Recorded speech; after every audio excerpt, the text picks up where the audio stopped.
tiempo? ¿Quieres saber de qué forma la ciencia puede mejorar tu vida y la de millones de personas? Entérate de esto y más en Atomum, el informativo científico y tecnológico con la conducción de Dani Pérez.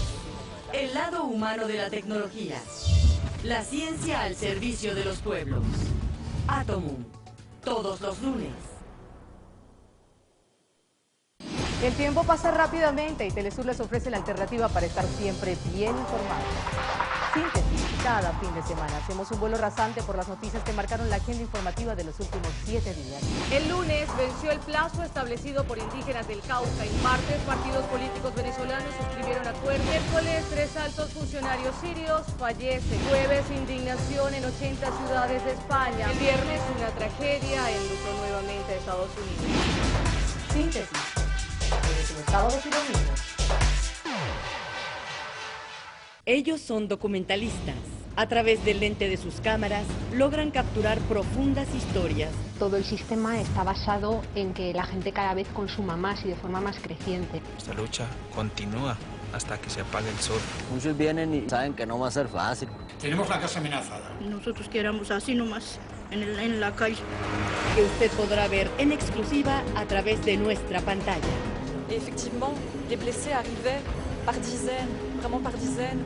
Producciones audiovisuales con contenido de gran interés para nuestros pueblos. La desgracia nacional ha sido obra de grupos empresariales. Mis ganas de trabajar me ayudaron también a correr muy fuerte por el desierto. Nos estamos organizando para transformar el país. Documentales, todos los sábados y domingos.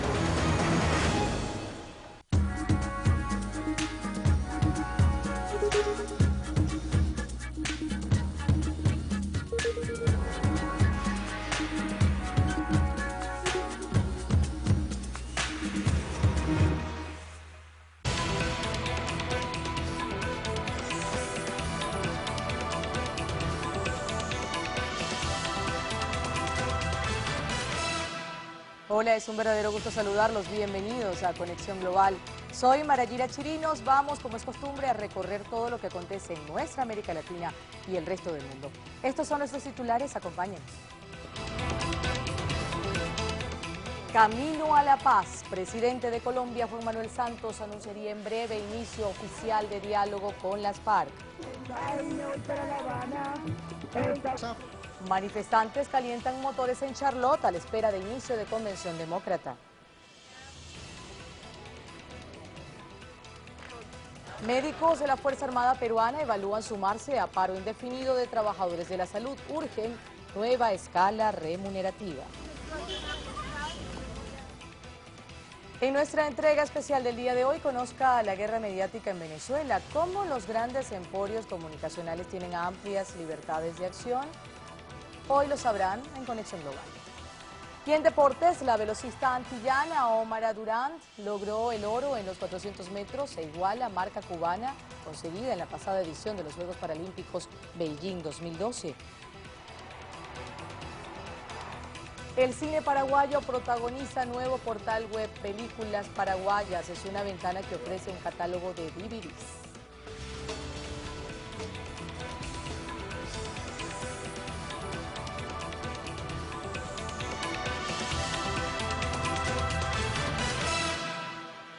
Hoy el principal tema que nos ocupa en Conexión Global es la paz en Colombia. Se espera que en apenas hora y media el presidente de ese país, Juan Manuel Santos, realice un discurso con importantes anuncios. En su cuenta en la red social Twitter, el primer mandatario revela que hoy a las 12:30 informaré, leemos textualmente, al país sobre los avances en las conversaciones exploratorias con las FARC. Esto ocurriría desde el Palacio Presidencial de Nariño y representaría la oficialización del inicio de los diálogos de paz con la guerrilla. Justamente este lunes se conocieron detalles de los acercamientos exploratorios por la paz que la organización ha realizado con el gobierno del presidente Juan Manuel Santos. El mensaje lo dio el máximo comandante de las FARC, Rodrigo Londoño, conocido como Timoleón Jiménez. Hemos jurado vencer. En el video difundido a través de las redes sociales, Rodrigo Londoño, alias Timochenko, máximo líder de las FARC, deja claro las intenciones de la Fuerza Revolucionaria de dialogar con el gobierno de Juan Manuel Santos. Llegamos a la mesa de diálogos sin rencores, ni arrogancia. Adicional al pronunciamiento de las FARC, el presidente Juan Manuel Santos designó al exalcalde de Bogotá y excandidato presidencial Luis Eduardo Garzón como ministro consejero para el diálogo social. Una base social muy fuerte para el proceso de paz, excluir toda tendencia guerrerista, y sea de extrema derecha o de extrema izquierda, y un diálogo social que coloque básicamente a los actores más importantes y más vulnerables de la sociedad en función de sus derechos. Algunos analistas expresan que en los acuerdos de paz será importante incluir a la sociedad civil y colocar en discusión las causas estructurales que han generado el conflicto. Mientras se hacen las conversaciones en La Habana, bilaterales, gobierno-guerrilla, pues nos toca desde la sociedad presionar por transformaciones de fondo que permitan construir paz hacia adelante. No se puede construir paz con un modelo de inequidad como es el modelo económico extractivista. Se espera que a través de una alocución presidencial el mandatario colombiano oficialice la instalación de la mesa de diálogos con las FARC y designe a las personas encargadas de llevar este proceso de negociación por parte del gobierno. El presidente de Colombia, Juan Manuel Santos, ha reiterado su propósito de buscar la paz en el país sin cometer los errores del pasado. Esto fue lo que dijo. La seguridad del país, por supuesto, es muy importante. Usted sabe que yo en eso pues he sido muy contundente, muy firme, pero siempre todas las guerras terminan con algún tipo de acuerdos, de diálogos, y por eso queremos ponerle fin a este conflicto a través de un acuerdo, de un diálogo, sin que volvamos a repetir los errores del pasado. Hay otras voces: unirse al proceso de paz y dejar las armas a un lado. Fue el llamado que hizo al Ejército de Liberación Nacional Francisco Galán, ex líder de la guerrilla del ELN. El exguerrillero dijo textualmente lo siguiente: saludo a este proceso y espero que llegue a un buen final. Le digo a mis ex compañeros de armas, por favor, abandonen la guerra, tomen la decisión de dejar la guerra, si aún no la han dejado. Es hora de buscar el camino de la incorporación a la vida política. Tengo mucha esperanza de que este sea el último proceso de paz en una violencia de más de 48 años, agregó. Telesur está presente en Colombia desde diferentes puntos para llevarles todas las aristas de este importante proceso. Vladimir Carrillo nos atiende desde Bogotá. Hola Vladimir, muchísima expectativa frente a este anuncio que hará en breve el presidente colombiano, inicio formal del proceso de diálogo por la paz en Colombia. Cuéntanos. Efectivamente, Marayira, un saludo para usted y para todos los televidentes de Telesur en América y el mundo. En exactamente aproximadamente 55 minutos, el primer mandatario de los colombianos, Juan Manuel Santos, se referirá a través de la cadena nacional para decir cuáles son los avances y dar detalles de lo que han sido estos diálogos exploratorios con las FARC. Como usted lo dice, inmensa expectativa. Todos los sectores sociales, económicos y políticos están a la espera del anuncio del primer mandatario, pero le cuento detalles de lo que será esta intervención del presidente Santos para todos los colombianos. Será en uno de los salones, en el Salón Azul de la Casa de Nariño. Ahí estará acompañado por las grandes instancias, por las altas instancias del gobierno nacional, por los 4 poderes del poder público. Estarán allí presente el fiscal, los presidentes del Congreso, los 4 presidentes de las Cortes, en lo que tiene que ver con la justicia, el procurador, el defensor del pueblo y la contralora. Igualmente estarán acompañando al primer mandatario los 16 ministros de su gabinete. Igualmente allí, de acuerdo a lo que ha trascendido, el presidente le dirá a cada uno de sus funcionarios qué espera y qué se quiere en este proceso de paz, en este proceso exploratorio de diálogos que se están iniciando o que se van a iniciar mejor a partir de esta declaratoria oficial y formal por parte del presidente Juan Manuel Santos, Marayira. ¿Quién será el encargado de encarar por parte del gobierno todo este proceso? ¿Hay una figura? Efectivamente, en las últimas horas, el mismo presidente Juan Manuel Santos delegó a un ministro, un exministro y expresidente, un abogado de 66 años, Humberto de la Calle Lombana, quien estuvo presente también en lo que fue en 1991 la constituyente que le dio la Carta Magna a esta nación suramericana. Humberto de la Calle Lombana, este abogado, será por parte del gobierno el encargado de encabezar esta comitiva que desde hoy y de acuerdo al anuncio del presidente dará inicio a estos diálogos con las FARC que permitan poner el fin de la violencia que nos ha sacudido y que nos ha atormentado durante más de 5 décadas, Marayira. Vladimir, muchísimas gracias por esta información. De Bogotá nos vamos ahora en directo a Cuba. Allí hay importante información sobre el tema que nos reporta de inmediato Fabiola López, a quien saludamos desde La Habana. Hola, Fabiola.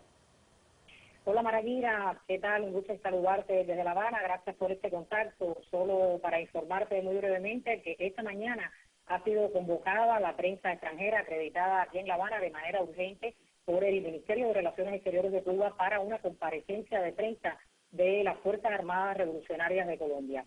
Esta comparecencia, Marayira, va a tener lugar a las 2:30 de la tarde de hora de Cuba en el Palacio de las Convenciones de La Habana. Aún no ha trascendido aquí en La Habana qué representantes de la FARC van a ofrecer esta conferencia de prensa. Lo que sí, ha trascendido que se va a transmitir en vivo por Cubavisión Internacional a las 14:30 horas.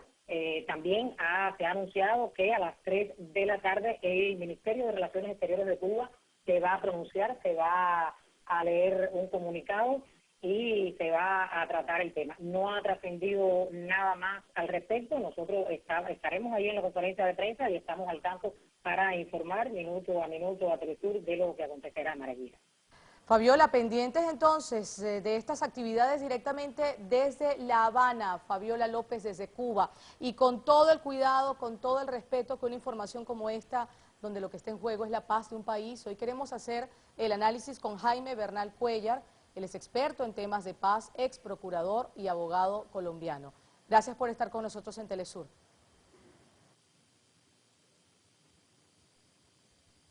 ¿Nos escucha? Quisiéramos apelar a su experiencia como participante activo de intentos anteriores. ¿Por qué cree usted que gobierno y guerrilla esta vez lograron definir el inicio de unos diálogos? Marayira, muy amable por esta llamada. Yo creo que es un momento oportuno porque la fuerza pública ha logrado avances, el ejército, la policía, y en consecuencia el conflicto está en un punto en que el gobierno está abriendo las puertas para estos diálogos y de acuerdo a la comunicación de la guerrilla también es propósito de ellos sentarse a una mesa de diálogo. Me parece que las condiciones son favorables, entendiendo que deben cumplirse algunos requisitos para evitar los errores en los anteriores acercamientos con los grupos guerrilleros. A ver, para muchos las razones por las cuales la guerrilla se mantiene en Colombia es porque hay mucha pobreza, porque hay exclusión. Estos asuntos estructurales, a su juicio, ¿cómo deben ser abordados en esta mesa de diálogo? A ver, en primer lugar yo creo que deben existir unos presupuestos para estas mesas de diálogo. No se pueden exigir condiciones para sentarse a adelantar los diálogos. Creo que la primera exploración es que vayan sin ninguna prevención los representantes de Colombia y los representantes de la guerrilla.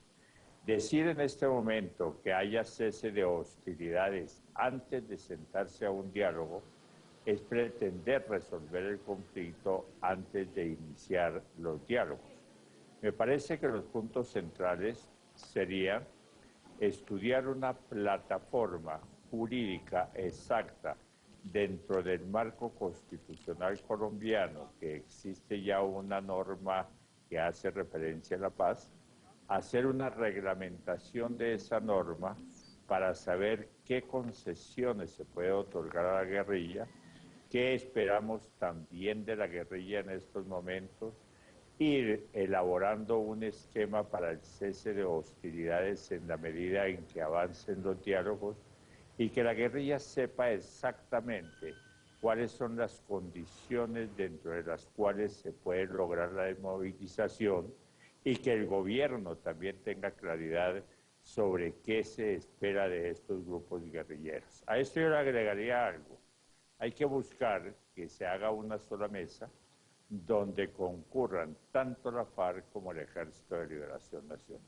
Claro, pero en función de todo esto que usted nos señala, también es interesante ver la otra visión, porque para otros las FARC son un grupo narcoterrorista. Entonces, ¿cómo se hace para que aquellos que han apostado todo este tiempo a la guerra ahora apuesten a la paz? A ver, yo creo que en esto tienen que diseñarse o enunciarse los temas que se van a tratar. Aquí no pueden existir temas que no sean sometidos a estudio. Por ejemplo, cese de hostilidades, devolución de personas secuestradas, marginar a los niños del conflicto, el problema del narcotráfico, los problemas sociales que tiene Colombia, desplazamiento, devolución de tierras. O sea que no se puede dejar de lado ninguno de estos y otros temas porque sería fraccionar la mesa de discusión. Aquí hay que mirar en concreto la complejidad de este conflicto armado, que empieza con ciertas características, ha venido evolucionando, en ocasiones se pierde la ideología, especialmente cuando se cruza el narcotráfico y la guerrilla empieza a hacer uso de este delito del narcotráfico para el sostenimiento. En consecuencia, si se quiere avanzar seriamente en el proceso de paz, todos los temas que toquen o sean la causa que ha generado el conflicto, que ha intensificado el conflicto, tienen que ser parte de la mesa de diálogo. Separar un solo de estos temas, dejarlo de lado, me parece que fracturaría el proceso de paz. Ahora, ayúdenos ya para terminar a entenderlo desde el contexto internacional, pero desde lo social. ¿Qué significa este proceso para la región? Es decir, ¿qué le diría usted a un boliviano, a un chileno, a un centroamericano sobre lo que está ocurriendo en su país? A ver, esta es una guerrilla, desafortunadamente, que lleva 50 o más años. Una guerrilla que ha variado su propia ideología, una guerrilla que se mezcló con algunos delitos que tienen que ser tratados.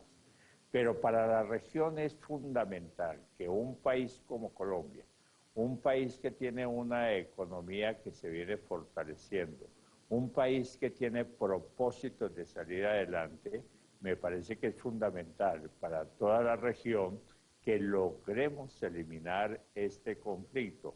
Esto le daría, desde luego, no solamente a Colombia, sino a los demás países, unas relaciones mucho más ágiles en cuanto a la economía y factores de contenido social, empezando por el empleo, el desarrollo industrial, el desarrollo agrícola. Entonces, esto impactaría de manera general a toda la región, porque desafortunadamente, por razón de las fronteras, que no hay protección, la guerrilla ha logrado avanzar o se ha logrado refugiar en otros sectores.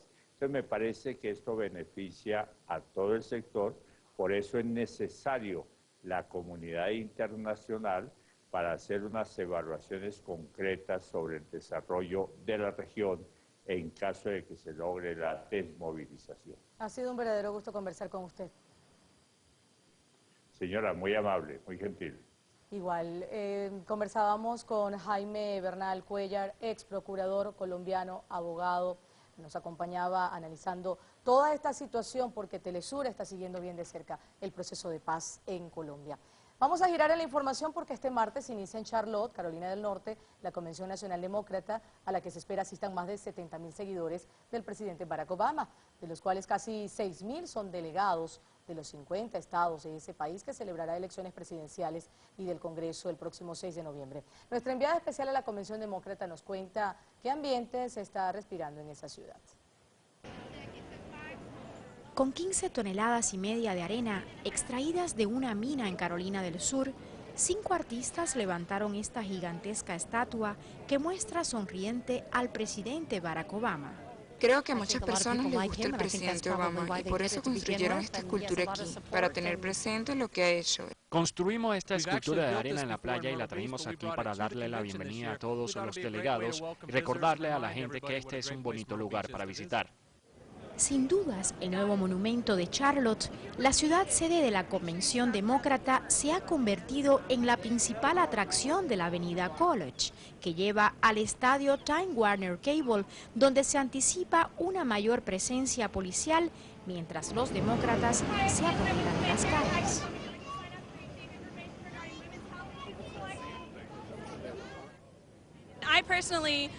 Personalmente apoyo a Obama porque creo que es el mejor candidato que podrá defender los derechos de la salud de las mujeres. Si Mitt Romney, el republicano, gana las elecciones, mi mamá no va a poder pagar su seguro de salud y ella no va a poder disfrutar de su retiro porque tendría que preocuparse por pagar el seguro médico. Pero mantener ese seguro médico que beneficia a 32 millones de personas y cristalizar la reforma migratoria solo podría ser posible en un segundo mandato del presidente Obama, aseguró el alcalde de Los Ángeles en entrevista con Telesur. El otro camino, que es realmente un camino retrasado, un camino que quiere limitar los derechos de los votantes, un camino que quiere beneficiar 2% de la población. Además, afirmó que los republicanos y su candidato Mitt Romney se mueven cada vez más hacia la derecha, una postura que comparten la mayoría de los hispanos. El señor parece estar apuntalando a las clases élite y no necesariamente solo el voto latino, la población latina, sino las clases menos favorecidas. Mientras tanto, los demócratas buscan, a como dé lugar, animar a sus bases y sobre todo atraer a los indecisos. Aisa García, Telesur, Charlotte, Carolina del Norte. Bueno, una convención que ha traído consigo una serie de manifestaciones que Aurora Samperio ha seguido desde el fin de semana para nosotros, desde las afueras del Time Warner Arena en Charlotte. La saludamos. Hola, Aurora. Hola, Marayira, ¿cómo estás? Quisiéramos que nos hablaras del ambiente. ¿Las manifestaciones continúan?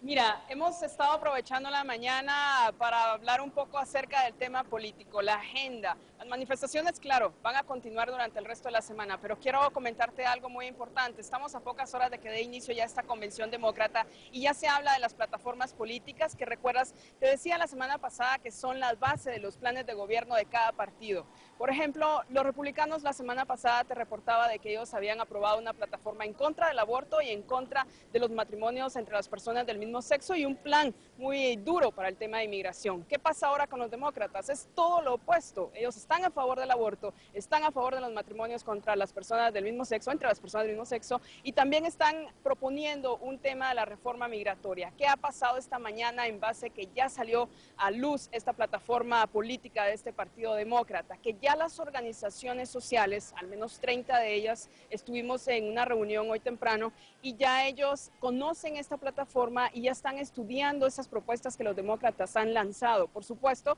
se enmarca mucho en lo que las comunidades han estado exigiendo, pero dicen de que no ha sido lo suficientemente agresiva esta plataforma política, al menos en el tema de inmigración. ¿Y qué ha pasado? Han sacado este libro que es una base de las políticas que van a presentar estas organizaciones. Un libro de una agenda de las políticas enfocadas a los migrantes, a los hispanos. Se basa en economía, más trabajo para estas comunidades, además de reforzar más el tema de inmigración, que se necesita el compromiso, esa agresividad en contra de los republicanos que tienen totalmente lo opuesto para realmente sentar las bases para una reforma migratoria. En eso hemos estado el día de hoy, conociendo las diversas propuestas, pero sobre todo ya se espera la jornada de manifestaciones. Hoy hay un 80% de probabilidades de lluvia aquí en la ciudad de Charlotte y eso ha limitado un poco porque las personas que han estado acudiendo a este sector tienen bastantes planificaciones. Sin embargo, la lluvia ayer fue bastante intensa, entonces hoy creo que se limitará un poco de eso, pero ya te llevaré mi reporte hoy en la noche, Marayira. Así será. Bueno, Aurora, muchísimas gracias por este completo reporte desde las afueras donde se va a llevar a cabo la Convención Demócrata. Vamos a hacer nuestra primera pausa en Conexión Global. Al regreso les diremos que los médicos peruanos siguen en pie de lucha. Ellos insisten en demandas salariales a casi un mes de huelga indefinida. No se aparten, esto y más en tan solo minutos.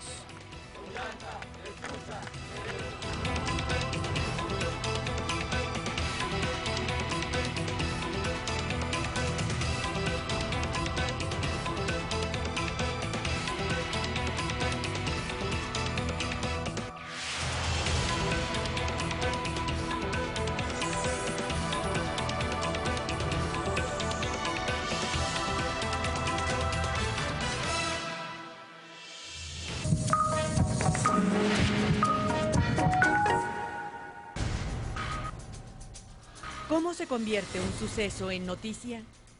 ¿Qué tan auténticos son los mensajes de los medios? ¿Cuál es su influencia en las conductas sociales? ¿Quién decide lo que se debe difundir? Todos los miércoles, Telesur trae El Seriado Argentino, que analiza cómo funcionan los distintos medios de comunicación. En el medio, todos los miércoles.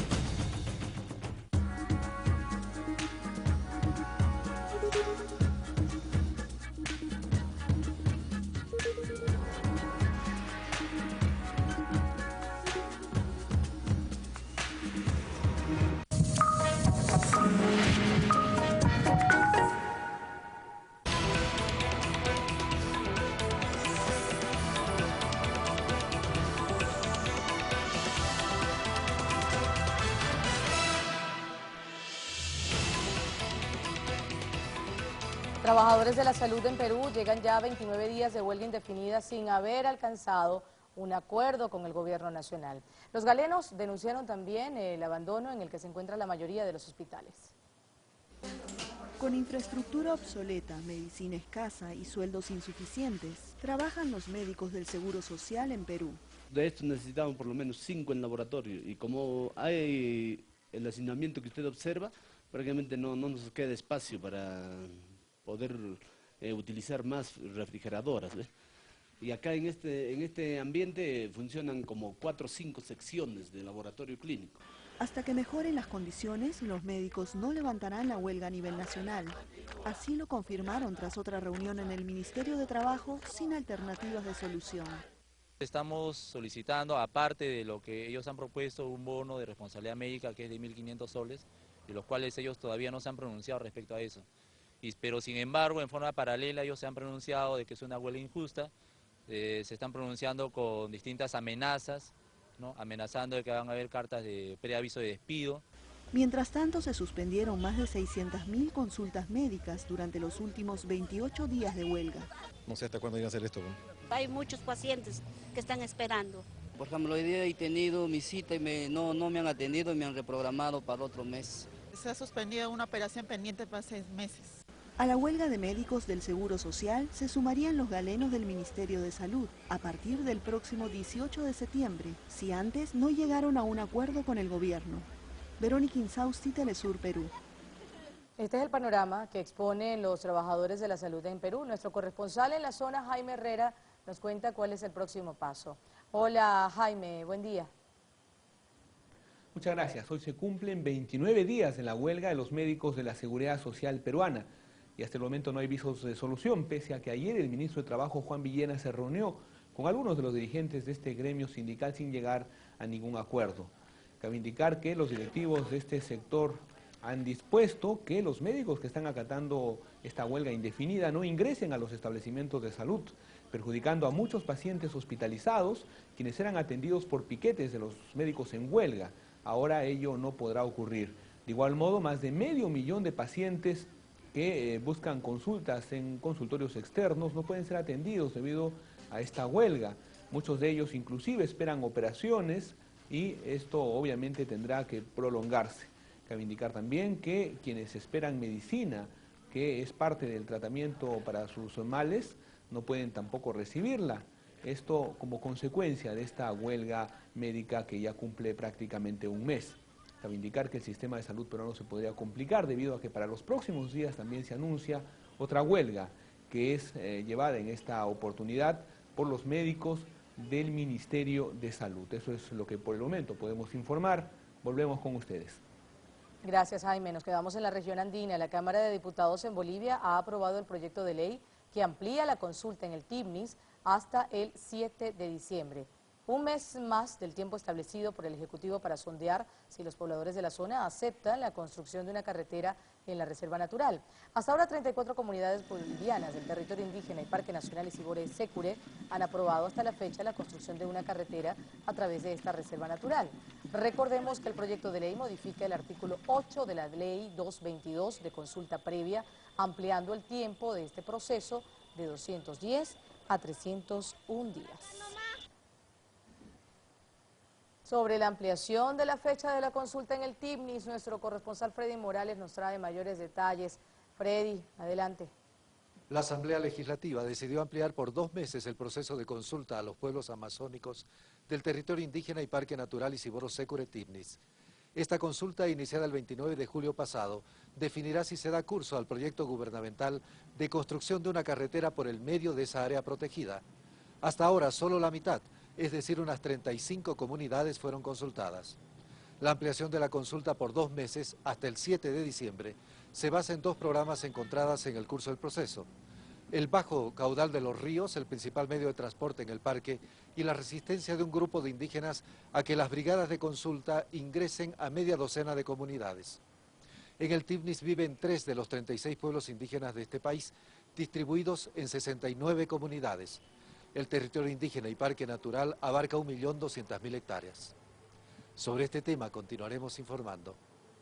Muchísimas gracias, Freddy Morales, directamente desde Bolivia. Y en Venezuela, el candidato presidencial Hugo Chávez denunció nuevamente la pretensión de su opositor, el candidato Enrique Capriles, de disminuir el número de trabajadores públicos. Ese plan oculto, por cierto, que está saliendo a la luz de la derecha, de la burguesía, bueno, se señala que el Estado ha crecido mucho, que hay que reducirlo. Bueno, es la reducción del Estado, sería la botadera de empleados públicos. Eso como una reflexión a mis estimados empleados y empleadas del sector público, tanto del Estado nacional como de los estados locales, regionales, que cumplen una gran tarea. De acuerdo con el mandatario venezolano, el plan de gobierno de la derecha también busca privatizar y anular el sistema de emisiones sociales impulsado por el Ejecutivo Nacional. El jefe de Estado añadió que el programa de Capriles promueve la liberación de las tarifas del transporte y los servicios públicos. A propósito del panorama electoral en Venezuela, una expresión popular en el país, ahora en boca de los candidatos presidenciales, es "a las elecciones de octubre próximo". Revela por estos días la verdadera esencia de 2 proyectos de país distintos, distantes. Tenemos la historia con nuestro corresponsal Rolando Segura. Como toda Venezuela, Caracas anda a ritmo de campaña electoral. Y en boca de muchos, lo que parece ser palabra clave de la semana. Jalabola para nosotros los venezolanos criollos es una persona que adula a alguien para lograr un objetivo. La expresión jalabolas la incorporó al ambiente electoral precisamente el candidato presidencial opositor durante un acto de campaña. Nosotros no queremos trabajadores jalabolas, nosotros queremos trabajadores que echen pa'lante. La respuesta del candidato oficial no se hizo esperar. Jalabola eres tú, majunche del imperialismo, jalabola. Majunche jalabola de la burguesía. Más allá de una expresión popular en boca de los candidatos y la gente, la polémica apunta a develar cuál es el papel del Estado y sus trabajadores en cada uno de los proyectos presentados ante los electores. Un tren de progreso para todos es la propuesta del candidato opositor, pero poco dice este mensaje a quienes prestan servicios en el estatal Metro de Caracas. La Revolución Bolivariana Socialista plantea, entre otros enunciados, la posibilidad del empoderamiento de los trabajadores y trabajadoras. Es exactamente lo contrario de lo que plantea el candidato de la derecha. Lo que plantea el candidato de la derecha es que se apliquen aquí las mismas medidas neoliberales y capitalistas, fondomonetaristas y bancomundialistas que se aplican en España y otros países, que nosotros, por supuesto, no estamos dispuestos a aceptar. En estas páginas, con las primeras ideas de acciones económicas a tomar por un hipotético gobierno opositor, están las razones para que incluso sectores críticos al oficialismo consideren a Capriles como un Rajoy tropical, con la intención de desmontar el Estado y sus políticas sociales. Ahí dice claramente que tiene que desmontarse de inmediato el subsidio a la vivienda porque es muy oneroso para el Estado. Eso es grave cuando hay un proceso en este momento donde una cantidad de personas se está haciendo beneficiaria de la posibilidad de adquirir su vivienda a unos precios accesibles y con una tasa de interés regulada. Este documento habla también de desmontar sistemas de distribución justa de alimentos e incrementar tarifas de servicios públicos como electricidad, agua, telefonía y transporte. Tales ideas, firmadas por todos los candidatos antes de las primarias de oposición, no fueron discutidas ni consultadas con los y las trabajadoras. Rolando Segura, Telesur, Caracas. de que llegara. Históricamente, los medios de comunicación en Venezuela han jugado un rol bastante importante en el escenario político, lo que les ha permitido gozar de enormes privilegios. Con la llegada al poder del presidente Hugo Chávez, esa influencia fue disuelta, lo que ha provocado que los grandes emporios comunicacionales iniciaran lo que se conoce actualmente como la guerra mediática. Esta es la segunda historia de nuestro seriado de esta semana, veamos.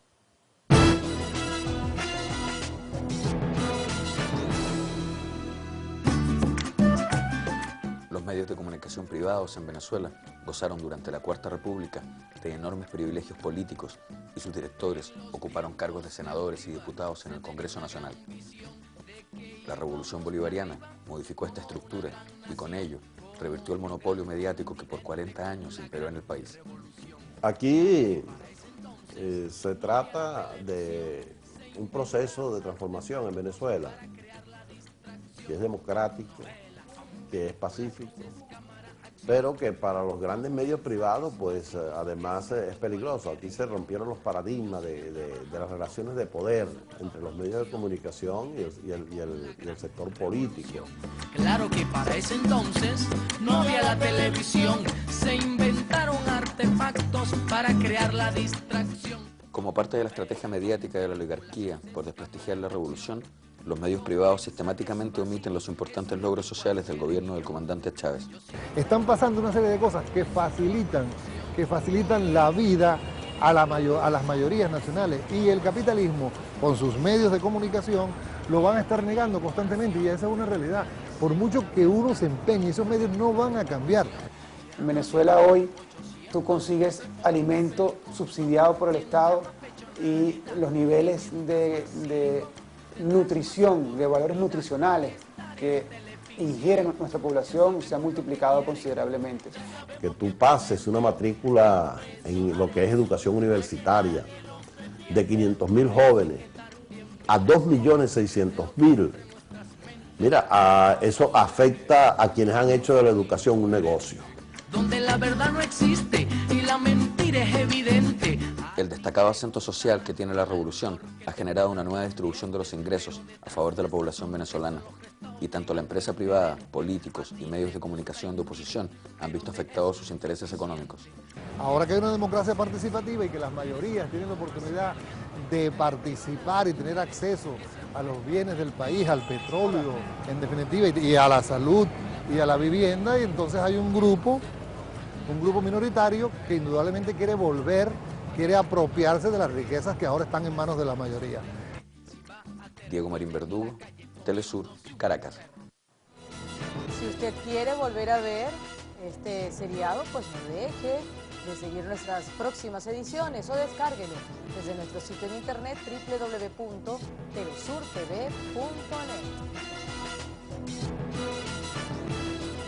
En nuestra cobertura especial, Venezuela Decide 2012. Y la violencia contra la mujer ha sido un tema a debatir en la frontera Brasil-Venezuela. Información que Lourdes Suazo tiene para nosotros en su acostumbrado recorrido por los diarios del mundo, en sus ediciones digitales. Lourdes. ¿Cómo te va, Marayira? Bueno, vos lo adelantabas. Esto también es resultado de que Venezuela ya forme parte del Mercado Común del Sur, el Mercosur. Fíjate que nos dice el diario de Guayana. Se realizó el encuentro binacional contra la violencia hacia la mujer. Hablamos de instituciones venezolanas, pero también las brasileñas, quienes se reunieron en una zona fronteriza. Allí discutieron nuevos lineamientos de trabajo para combatir la violencia de género contra la mujer, sobre todo en estas zonas que comparten esta frontera. La idea llegó con la integración de Venezuela al Mercosur, la capacitación y también la sensibilización para los funcionarios de la frontera. Los órganos de seguridad también estuvieron presentes en este debate, porque no solamente tiene que ver con el tratamiento desde los hogares, desde las casas, sino también desde las autoridades. Bueno, a esta hora nos están llegando mensajes. Nos habla, por ejemplo, Angie Camacho, nuestra corresponsal de Colombia.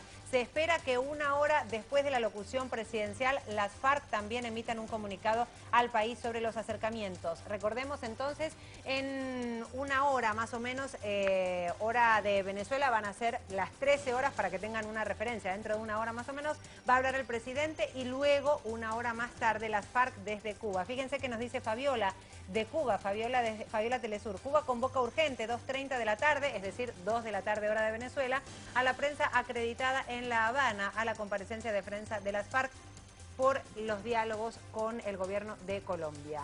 Y, por ejemplo, ¿qué nos dice Aiza García de México? Hoy habrá concierto masivo de mariachis en el Zócalo de la Ciudad de México para celebrar la declaratoria de mariachis como Patrimonio de la Humanidad. ¿Se acuerdan que en esta semana recibió ese reconocimiento de manera formal por parte de la UNESCO? Bueno, atentos entonces a todas estas informaciones en Telesur, en la pantalla. Vamos a estar pegaditos todo el día. Así es, luego de Conexión Global, agenda abierta con Lourdes Suazo. Vamos a hacer una pausa en Conexión Global. Al regreso hablaremos de economía. La Troika sigue pidiéndole a los griegos. Esto y mucho más en nuestra sección económica con Javier Vega, ya en los estudios. Quédense con nosotros, ya volvemos.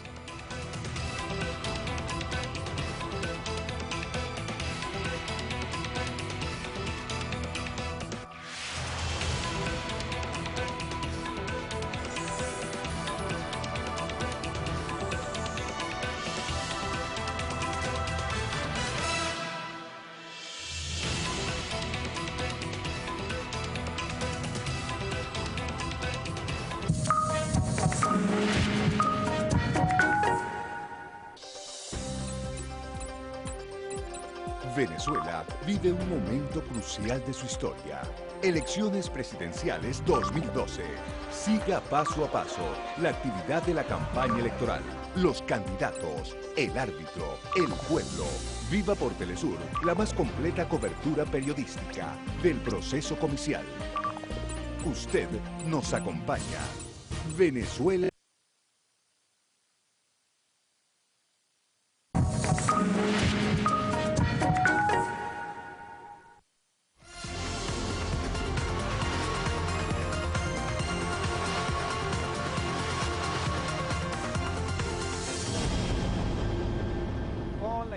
Económica en esta conexión global, y esta semana se va a llevar a cabo la Feria Internacional de Turismo en Venezuela.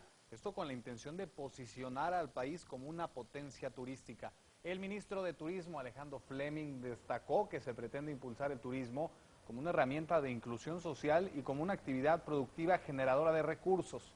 La feria se realizará del 6 al 9 de septiembre en Caracas, es decir, inicia este jueves. Va a ser un espacio para que operadores turísticos internacionales negocien paquetes a futuro. Está confirmada ya la participación de países europeos y asiáticos, entre ellos España, Francia, Indonesia y China. Ahora revisemos cifras de Brasil, porque las tendencias en materia comercial van francamente a la baja. Durante el mes de agosto se registró un superávit de 3.200 millones de dólares, un número 17% inferior al de hace un año. Todo esto porque las exportaciones cayeron un 14.4% y las importaciones otro 14%. Esto ha llamado la atención porque agosto tradicionalmente es uno de los meses mejores para la balanza comercial brasileña. El sector con los peores resultados en las exportaciones fue el hierro, con una sensible caída del 67%. El mayor, un 12.4%. Y ya lo adelantaba Marayira, por si fuera poco, la Troika en Grecia está exigiendo una flexibilización del mercado laboral. ¿A qué nos referimos con esto? Bueno, la misión conformada por la Comisión Europea, el Banco Central Europeo y el Fondo Monetario Internacional ha recomendado la reducción de las cotizaciones laborales y que la jornada de trabajo se extienda a 6 días, de lunes a sábado. Adicionalmente pidió reducir el descanso mínimo entre turnos a 11 horas y recortar a mitad las indemnizaciones por despido. Recordemos que desde la aplicación de los ajustes, el desempleo en Grecia se ha disparado. En mayo se ubicó por allá del 23%, una situación que está afectando con mayor énfasis a los jóvenes, donde la tasa de desocupación está alcanzando el 54.9%. Vaya recomendaciones las de la Troika en Grecia. Revisemos ahora los indicadores económicos del día, resultados mixtos en el mercado energético. Algunos precios del petróleo suben por cuarto día consecutivo. El crudo Brent se acerca a los $116 el barril. Las bolsas asiáticas cierran la jornada con resultados negativos a la espera de la reunión del Banco Central Europeo el próximo jueves, y es que todo parece girar en torno a la reunión del BCE este día jueves. Hay más información en esta conexión global, información internacional de la mano de Luis Blandón. Luis, gusto saludarte, adelante. Un gusto, Javier. El acontecer internacional más allá de América Latina Y bueno, vamos a iniciar justamente en Medio Oriente, en el sector de Saladino, en Alepo, la segunda ciudad siria. Sus habitantes continúan regresando del exilio obligado. Más de 400.000 personas tuvieron que huir y abandonarlo todo tras la presencia de las bandas armadas opositoras. Hoy la presencia del ejército sirio les permite volver. La historia con nuestro enviado especial. Veamos. Es una fiesta. Los malos días han quedado atrás. Hoy regresan para celebrar. Ahmad y su familia tuvieron que salir el primer día del Ramadán, cuando iniciaban el ayuno. Pasaron 40 días alojados en una escuela. El dolor y angustia de sus hijos fue tan duro que prefirieron salir y dejar todo en su casa. Hoy regresan nuevamente al Salahadin. Es una fiesta, los niños están felices. En el Salahadin se vivieron los combates más fuertes entre los grupos contras y el ejército sirio. Allí, las bandas armadas se atrincheraron y crearon su cuartel general en la frustrada toma de Alepo. Las tropas oficiales han retomado la zona y la gente vuelve. Ahmad y sus hijos retornan con lo poco que alcanzaron a sacar cuando decidieron huir de la guerra. Hemos decidido volver después de la ayuda de Alá y luego que el ejército liquidara a los terroristas y limpiara el barrio de su presencia. En nuestra casa, gracias a Dios, no hay daños. Hace 2 días se atrevió a dar una mirada a la situación del barrio. Hoy, sin dudas, se trajo a su familia. Que nos envíen las ayudas a nosotros y no armas a los terroristas que matan al pueblo y llevan a la gente a matarse. Junto a Ahmad, otros también se atreven a regresar. Desde la llegada del ejército al barrio, hemos vuelto, porque sentimos que hay seguridad, gracias a Dios. La retoma oficial del otrora denominado Bastión Rebelde ha sido total. El Salahadin empieza a escribir una nueva historia. Mientras los exiliados del Salahadin se atreven a regresar a casa, para los analistas, la solución a la crisis siria pasa por 2 posibilidades. La primera, un acuerdo Rusia-Estados Unidos apoyado por China e Irán. Y la segunda, una guerra regional con grandes proporciones. William Parra, Telesur, Siria. Bien, y vamos a actualizar información justamente en Siria. Hacemos conexión con nuestro corresponsal permanente en Medio Oriente, Hisham Guanous, y el reporte de la situación en ese país a esta hora. Hisham, te escuchamos. Adelante. Hola, saludos estimados televidentes. Fuentes militares informaron que las fuerzas del Ejército Nacional Sirio lograron hoy martes liberar a 14 secuestrados civiles en la campiña de Alepo y liquidaron a numerosos terroristas en la provincia central de Homs y en la provincia costera de Latakia en la zona fronteriza con Turquía. También frustraron un intento de infiltración de mercenarios extranjeros desde territorio libanés hacia Siria. Ello ocurre en tiempo que medios de prensa iraníes y de Yemen difunden informaciones sobre un acuerdo pactado entre Estados Unidos, Arabia Saudita y la rama de Al-Qaeda en Yemen que estipula el envío de 5.000 terroristas a Siria con el fin de sumarse a los combatientes de Al-Qaeda que se han ido infiltrando en Siria desde Libia, Irak y Turquía para respaldar a los insurgentes y derrocar al presidente Bashar al-Assad.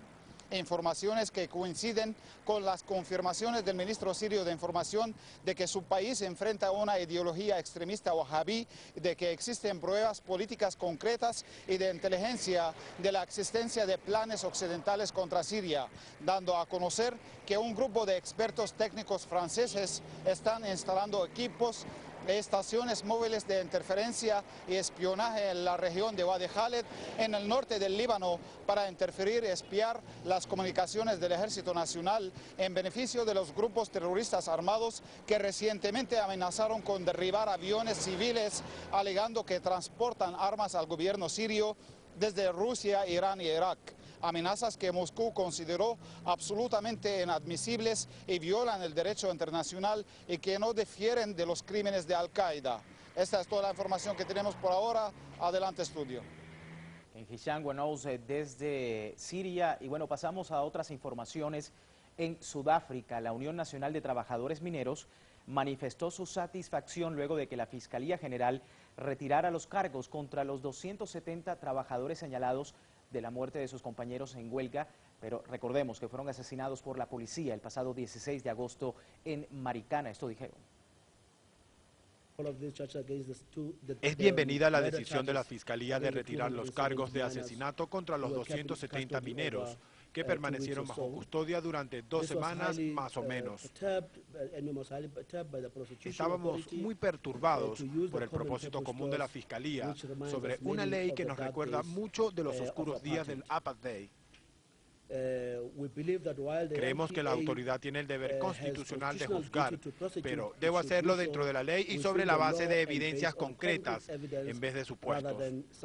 Continúa así los grandes huelgas que se están realizando en ese país a propósito de los mineros o trabajadores mineros allí en ese país. Vamos a pasar ahora a Europa, pues los incendios forestales se recrudecen durante el verano en Portugal. Servicios de emergencia se mantienen en alerta máxima en todo el país. En las últimas horas, los bomberos se han enfrentado a más de una docena de incendios de grandes proporciones y muy difíciles de controlar.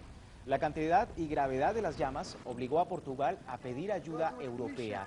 Ya España y Francia respondieron con el envío de 2 hidroaviones especializados en el combate al fuego. El área más afectada por el fuego ha sido la mitad norte de Portugal, considerada la más boscosa. Así finalizamos con la situación en Europa y estos incendios, Marayira, que podrían extenderse en los próximos días. Lo que acontece más allá de nuestra América Latina, como siempre a esta hora con Luis Francisco Blandón. Vamos a refrescar con Edgardo Arellano, nos tiene información de los Paralímpicos en Londres. Hola, Edgardo. Hola, Marayira, así es, al regreso de la pausa vamos a revisar la actualidad de los Juegos Paralímpicos y la actuación de la cubana Omara Durán, quien logró el oro en los 400 metros. Detalles cuando vengamos.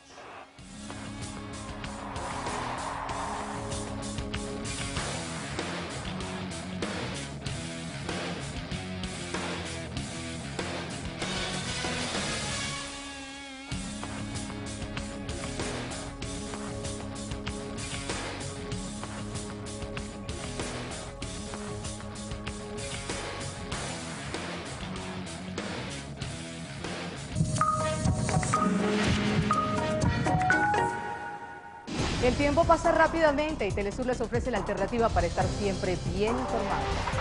Síntesis, cada fin de semana hacemos un vuelo rasante por las noticias que marcaron la agenda informativa de los últimos 7 días. Síntesis, todos los sábados y domingos.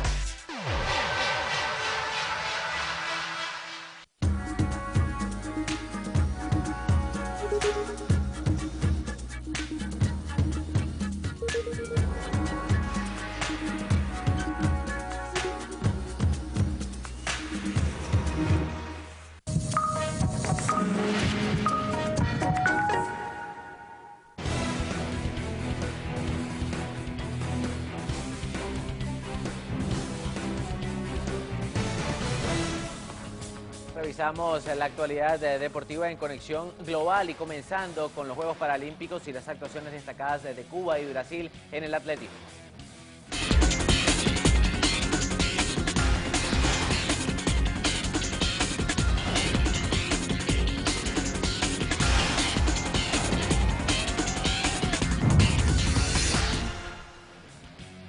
La cubana Omara Durán conquistó la medalla de oro con plusmarca incluida en los 400 metros del atletismo de los Juegos Paralímpicos de Londres 2012. Durante 20 años logró su segunda corona paralímpica en la disciplina tras cronometrar 55.12 segundos, nuevo registro y superar a la tunecina Sumaya Busaid y a la griega Alexander Timoglu. El brasileño Dair Santos logró medalla de plata en los 1500 metros modalidad T11 de discapacidad visual con un crono de 4 minutos, 3 segundos y 66 centésimas. El triunfo fue para el keniano Samuel Kimani, mientras que la presea de bronce para el canadiense Jason Doherty. En tanto, el chileno Cristian Valenzuela culminó cuarto puesto y el colombiano William Sosa en el quinto. Así marcha medallero en los Juegos Paralímpicos comandados por China, seguido el Reino Unido, Rusia, Australia y Ucrania. En el ámbito latinoamericano, Brasil es la mejor delegación, seguido por Cuba, México, Argentina y Venezuela. Combinamos la información deportiva, Marayira. Y ahora con la información cultural.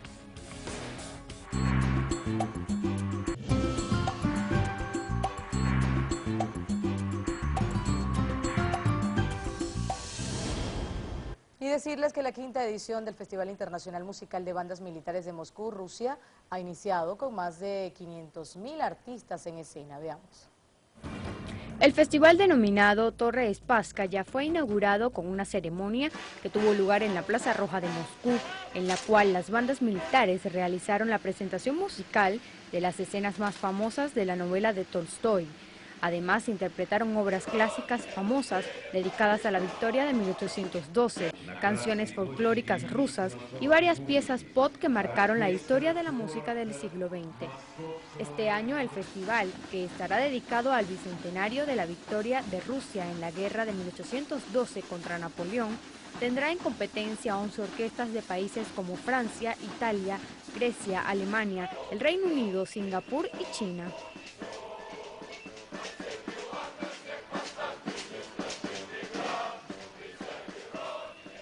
Y el escritor peruano Alfredo Bryce Echenique fue galardonado con el premio de literatura que otorga el jurado de la Feria Internacional del Libro de Guadalajara, en México. El galardón fue otorgado al autor por ser una de las figuras fundamentales en la literatura latinoamericana. El jurado expresó que el gran cronista de la vida y las búsquedas literarias y políticas de los latinoamericanos de su generación explora temas que rozan la enfermedad, la felicidad, el amor y la tristeza, y se mueve con igual eficacia por el cuento y la novela. El escritor nacido en Perú ha publicado 26 libros durante los 44 años que ha dedicado a la literatura, y la ironía es uno de sus mayores capitales como escritor. El próximo 24 de noviembre, durante la edición número 26 de la Feria Internacional del Libro de Guadalajara, será entregado el galardón al autor. Y el cine paraguayo es el protagonista del nuevo portal web Películas Paraguayas, una ventana que ofrece un catálogo de DVDs al cual se irán sumando nuevas producciones nacionales. Al ingresar a www.películasparaguayas.com.py encontrarás secciones como catálogo, con propuestas que van desde documentales hasta ficción de todos los géneros, otros productos dedicada a la venta de DVDs de películas extranjeras, actualidad, con publicación de las noticias más importantes del cine paraguayo, Cine PY, con artículos, ensayos e investigaciones relacionadas al cine nacional que pueden ser utilizadas en el área académica, cultural e informativa. Entre las primeras opciones, el catálogo de Películas Paraguayas ofrece las producciones El Portón de los Sueños y los documentales Profesión Cinero y Tecoete, dirigidos por el cineasta Hugo Gamarra. El portal web promoverá la cultura y producción cinematográfica en el país, ofreciendo películas nacionales de arte y autor en formato DVD, así como anunciar los festivales y cursos de capacitación para profesionales del audiovisual con instructores nacionales e internacionales.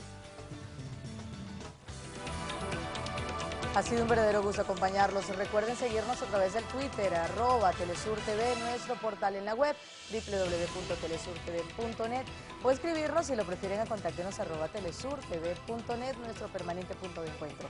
Quédense con nosotros, somos la señal informativa de América Latina.